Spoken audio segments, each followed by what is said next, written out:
Hi friends, எல்லோரும் எப்படி இருக்கீங்க? இது நேற்று டியூஸ்டே சங்கட சதுர்த்தியான விலாக் தான். நேற்று ஈவினிங் விலாக் தான் போட்டிருக்கேன்.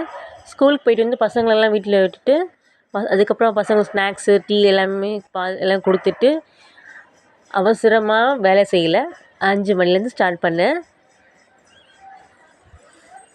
விநாயகருக்கு ஏற்ற 3 அபிஷேகம் பண்ணலான்ட்டு தான் பன்னீர், விபூதி, சந்தனம் எனக்கிட்ட இருந்த பொருளை வச்சு நான் அபிஷேகம் பண்ணியிருக்கேன். எக்ஸ்ட்ராலாம் நான் எதுவும் கடையில் வாங்கலை. வீட்டில் இருந்து அதை வச்சே நான் அட்ஜஸ்ட் பண்ணிக்கலாம். ஏன்னா 7 மணிக்குள்ளே பூஜை முடிக்கணுன்றதுக்காக 5 மணிக்கு ஸ்டார்ட் பண்ணது. எல்லா வேலையும் முடிச்சுட்டு வந்து ஸ்டார்ட் பண்ணேன். இந்த vlog வந்து விநாயகருக்கு பூஜையான vlog தான். முதல்ல என்ன பண்ணியிருந்தேன்னா, விநாயகருக்கு அபிஷேகம் பண்ணுறதுக்கு முன்னாடி எல்லா படத்துக்கும் பூ போட்டுட்டு விளக்குலாம் எண்ணெய் ஊற்றி திரி போட்டுட்டு தீபம் ஏற்றிருந்தேன். எல்லா சாமிக்கும் தீபம் ஏற்றிட்டு அபிஷேகம் முடிஞ்ச கையோட விநாயகருக்கும் நமக்கு பூஜை பண்ணிடலான்னு சொல்லிவிட்டு விளக்கெலாம் ஏற்றி முடிச்சுட்டு தான் உட்காந்து அபிஷேகம் பண்ணிகிட்டு இருந்தேன். முதல் அபிஷேகம் விபூதி அபிஷேகம் பண்ணிடலாம். ஏன்னா லாஸ்ட்டில் பண்ணோன்னா அந்த விபூதி காஞ்சி போய் அந்த இது மர பிள்ளையார்ன்றதுனால அப்படியே ஒட்டிக்குது. இந்த பிள்ளையார் வந்து எங்கள் வீட்டுக்காரோட எங்கள் ஹஸ்பண்டோட பாட்டி தான் கல்யாண பரிசாக கல்யாணத்துக்கு கொடுத்துருந்தாங்க. வீட்டில் வச்சு பூஜை பண்ணுங்க அப்படின்னு சொல்லி அவங்க ஞாபகார்த்தமாக ரொம்ப நாளாக நான் வந்து எடுக்காமல் அப்படி பீரோலேயே வச்சுருந்தேன். ஏன்னா எடுத்து வச்சுருந்து அபிஷேகம்லாம் பண்ணணும் அப்படின்னு சொல்லிட்டு. ஏன்னா சின்ன விநாயகர் இல்லை, இவர் பெரிய விநாயகர். அதனால தான். ஏன்னா கல்யாணத்தப்போ நம்ம வந்து பாப்பா பிறக்கிறது எல்லாமே இருக்கும் இல்லையா? ஸோ நம்ம வீட்டில் சுத்தபத்தமாக இருக்கிறதுலாம் கொஞ்சம் இதுவாக இருக்கும். நம்ம எல்லா இதுவும் முடிச்சுட்டு பசங்க பெருசானதுக்கப்புறம் தான் நான் விநாயகரை எடுத்தேன். அப்போ தான் நமக்கு வந்து அடிக்கடிக்கு அபிஷேகம்ன்றது, அவருக்கு பூஜை பண்ணுறது எல்லாமே விநாயகர் சதுர்த்திக்கு அன்றைக்கி மட்டும் எடுத்து பூஜை பண்ணி திருப்பி வச்சுடுவோம்.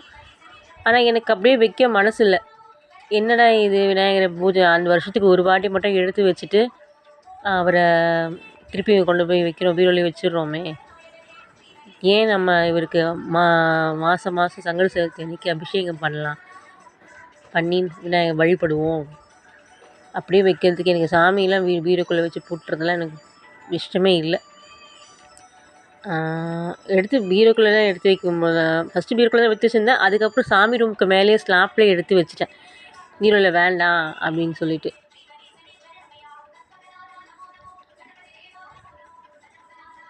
அப்புறம் பன்னீர் அபிஷேகம் 2வது பன்னீர் அபிஷேகம் பண்ணி முடிச்சுட்டு லாஸ்ட்டில் சந்தன அபிஷேகம் பண்ணினேன்.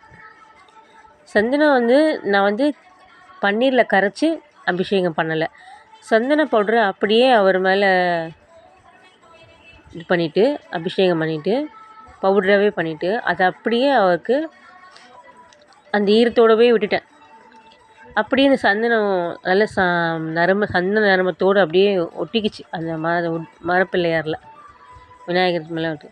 அதுக்கப்புறம் கொஞ்சம் சந்தனத்தை குழைச்சி அவருக்கு பொட்டெல்லாம் வச்சு குங்குமத்தை வச்சு பொட்டு வச்சு அப்படியே அலங்காரம் பண்ணலாம் அப்படின்ட்டு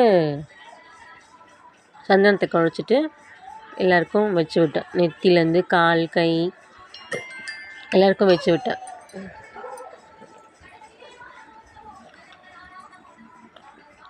குங்குமம் வச்சுட்டு அவருக்கு புதுசாக துணி ஒன்று நானே ரெடி பண்ணி நானே ஸ்டிச் பண்ணேன்.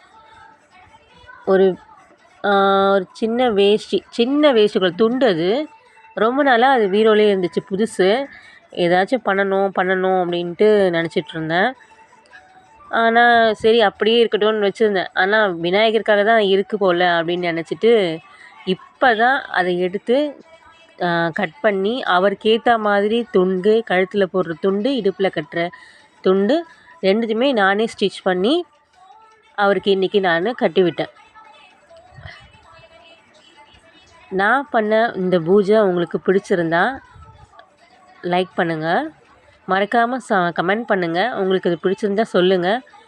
நான் வேறு எதுனா பண்ணணுமா அப்படின்றதையும் சொல்லுங்கள். கரெக்டாக தான் பண்ணுறேன் நானும் சொல்லுங்கள். நல்லா அழகாக பண்ணியிருக்கேனாலும் சொல்லுங்கள்.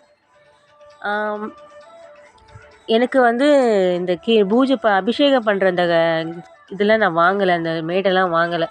ஸோ அதனால் என்ன பண்ணுறேன், வாழை இலை தட்டு மாதிரி ஒன்று இருந்துச்சு, அதில் ஒரு உட்கார வச்சு அபிஷேகம் பண்ணேன்.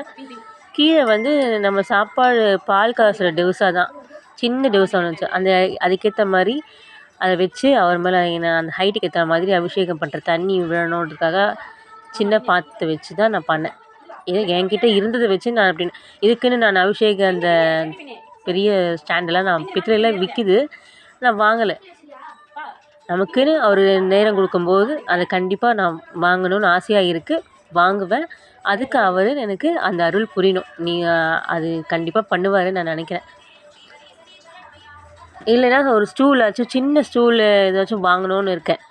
பித்தளையில் வாங்க முடியலனாலும் மரத்தில் கண்டிப்பாக வாங்கணும்.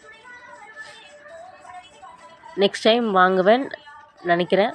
வாங்க முடிஞ்சால் வாங்குகிறேன். இல்லைன்னா நான் இப்படியே நான் எனக்கு இப்படியே எப்படி பண்ண முடியுமோ அதே மாதிரி அபிஷேகம் நான் பண்ணுறேன். நான் அவருக்கு 2 கலரில் நான் தைச்சிருந்தேன். ஒன்று மெரூன் கலரில் பார்டர் வச்சு தைச்சிருந்தேன், அப்புறம் பச்சை கலரில் பார்டர் வச்சு தைச்சிருந்தேன். சரி, முதல்ல அவருக்கு துணி போடுறோம் இல்லையா, அதனால் பச்சை கலர் பார்டர் வச்சே நம்ம அவருக்கு உடுத்துவோம் அப்படின்னு சொல்லிட்டு அவருக்கு உடுத்தி வச்சு ரெடி பண்ணியாச்சு. அவரை அழகாக அவரை மேலே ஏற்றி உட்கார வச்சாச்சு. பூ போட்டு அலங்காரம் பண்ணி விளக்கேற்றி நமக்கு சாம்பிராணி காட்டிட்டேன். முதல்ல சாம்பிராணி எடுத்து காட்டிட்டு அவருக்கு வந்து நான் என்ன பண்ணியிருந்தேன், பிரசாதமாக என்ன பண்ணியிருந்தேன்னா அவல் கேசரி தான் பண்ணியிருந்தேன். அவல் கேசரி எப்படி பண்ணேன்றது லாஸ்ட் டைம் நான் வேறு வீடியோவில் போட்டிருந்தேன்.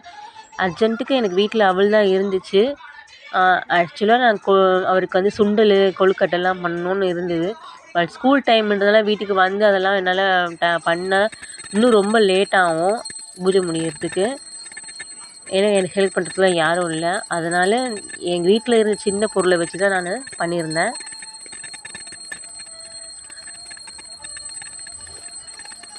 ஆரத்தியும் காட்டியாச்சு, கற்பூர ஆரத்தியும் காட்டிட்டு இன்றைக்கான சங்கட சதுர்த்தி பூஜை ரொம்ப சந்தோஷமாக மன நிறைவாக முடிஞ்சுது. நேற்றுக்கு தான் சங்கட சதுர்த்தி இல்லையா, ஸோ நேற்று விலாக் தான் இது.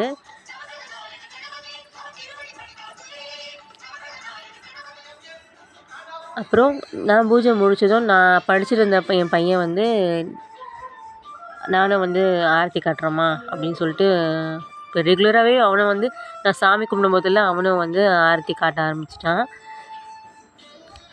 நானாக வந்து சாமி கும்பிடுங்க அப்படின்லாம் சொல்ல மாட்டேன். அவங்களுக்கா அது தோணணும், அம்மா செய்கிறாங்களே நம்மளும் வந்து செய்யணும், நம்மளும் அதை வழி பண்ணணும், அம்மா நமக்காக பண்ணுறாங்க, அது மாதிரி அவங்களுக்காக தோணணுன்னு தான் நானும் விட்டுட்டேன். வந்து சாமி கும்பிடுன்னா ஆகுன்னுவாங்க. இப்போ நான் சொல்கிறது இல்லை, ஆனால் அவங்களுக்கே அது தோணுது, நம்மளும் செய்யணும் அப்படின்ட்டு தோணுது. இது ஒரு நல்ல பழக்கமாக அவங்களுக்காக தோணும்போது நல்ல விஷயந்தான் என்னை பொறுத்த வரைக்கும். அந்த கடவுள் எனக்கு பசங்களுக்கு நல்ல சிந்தனையும் நல்ல அறிவையும் கொடுத்தாலே போதும். ஓகே ஃப்ரெண்ட்ஸ், இந்த வீடியோ உங்களுக்கு பிடிச்சிருந்தா லைக் பண்ணுங்கள், ஷேர் பண்ணுங்கள், மறக்காமல் சப்ஸ்கிரைப் பண்ணுங்கள். கூடவே இந்த பெல் ஐக்கானை கிளிக் பண்ணுங்கள். அப்போ தான் நான் போடுற வீடியோ நோட்டிஃபிகேஷனில் உங்களுக்கு வரும். Okay friends, bye. Thanks for வாட்சிங்.